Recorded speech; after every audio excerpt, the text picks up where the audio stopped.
News every 15 minutes, weather every 10, and sports twice an hour.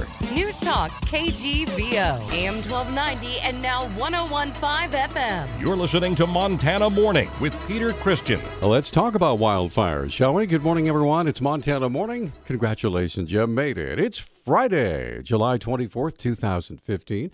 Beautiful sunrise this morning as clouds kind of backlit, but it's a little cooler than it has been. It's 48 degrees in Missoula. You might want to get used to that. We might have some more of that weather on the way. We'll tell you more about that here in a few minutes. Our newscast sponsored by Boot Barn, America's largest Western and work store located in South Crossing.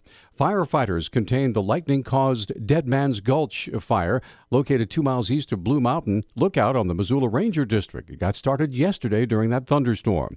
A quick response, good road access, low temperatures, rain, and high relative humidity all contributed to good progress in containing the fire and keeping it under 1 acre. That from Boyd Hartwig with the Lolo National Forest. Let's turn now to what's going on up at Glacier Park. An elite team is taking command of efforts to beat back that wildfire in Montana's Glacier National Park that has sent tourists fleeing from hotels and campgrounds. A Type 1 incident management team, a group that responds only to the highest priority fires, began arriving yesterday and was scheduled to take command last night. Firefighters braced for gusting winds and warm temperatures that could spark a fresh run by the flames that have charred more than 6 square miles.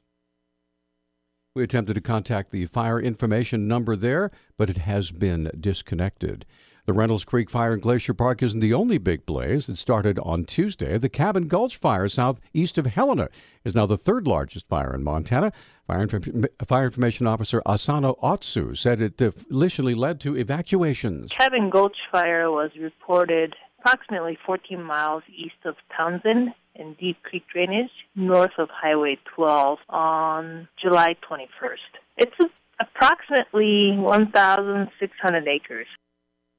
On Wednesday night, cooler temperatures helped firefighters make some progress. Otsu said they're hoping for a little more rain. So we're hoping that the rain and the cooler weather will help with firefighters' effort towards containment. There were about 40 houses that were under evacuation, and that was ordered by the Broadwater County Sheriff's order. But the evacuation have been lifted, and the residents have returned home. So far, no one's been injured, and 4 helicopters, 3 firefighting agencies have been able to bring the fire to 15% containment. Now, how did it get started? The cause of that fire is still under investigation. However, yesterday, Broadwater County Attorney Corey Swanson filed arson charges in a case related to that fire. I charged Robert Alexander Norman with 3 felony counts associated with the Cabin Gulch fire in Townsend, 1 count of felony arson, and in the alternative to that, 1 count of negligent arson, which is also a felony, and then 1 count of criminal mischief, which is a felony for destruction of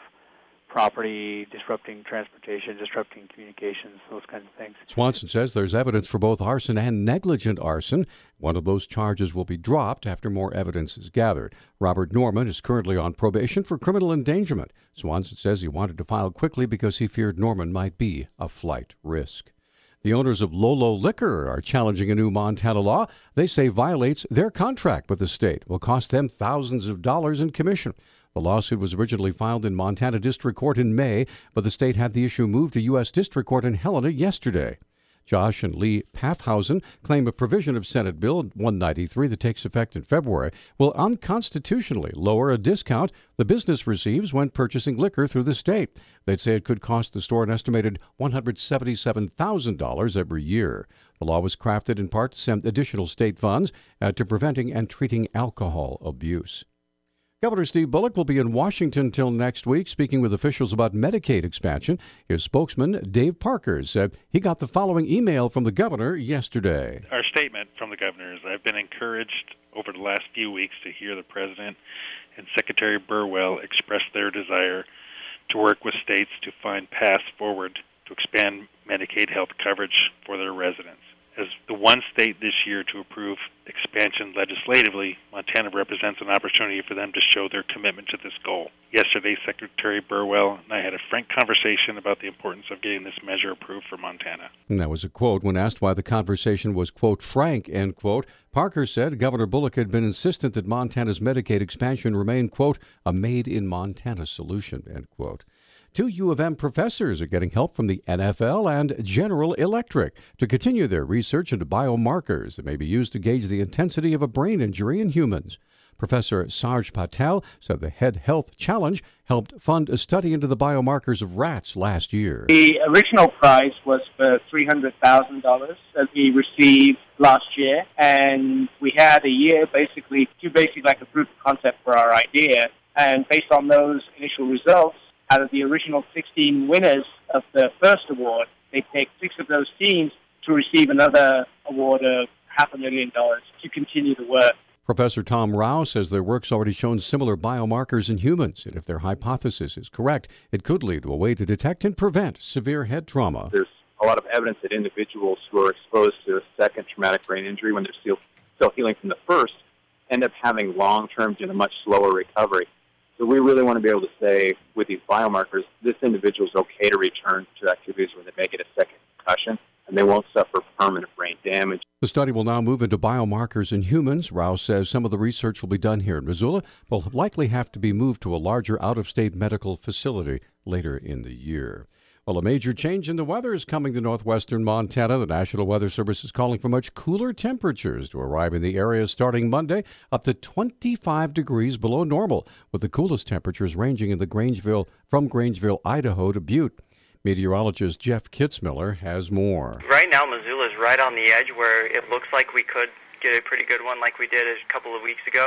So we're keeping an eye on that. But yeah, the models are now coming into agreement with that. So we're a little more optimistic on seeing some pretty good rain again. Kitzmiller went so far as to say that some snow could be on area mountaintops early next week. Snow levels might actually drop pretty low with this next one. So we might, see some of those higher peaks start seeing a little bit. So it's a really cold one for this time of year. The news release from the National Weather Service states that some snow is possible above the 8,000-foot level, especially in the Glacier National Park area. Can you believe that? Wow. I actually had some hail as you look at our website at newstalkkgvo.com. My wife had 2 hands full of hail at our house in the Miller Creek area as the storm blew through yesterday, which started that lightning-caused fire.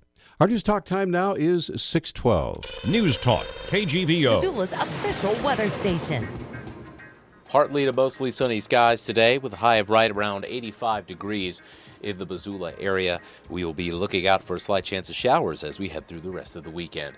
I'm meteorologist Matt Gray for KECI 13, your first alert station.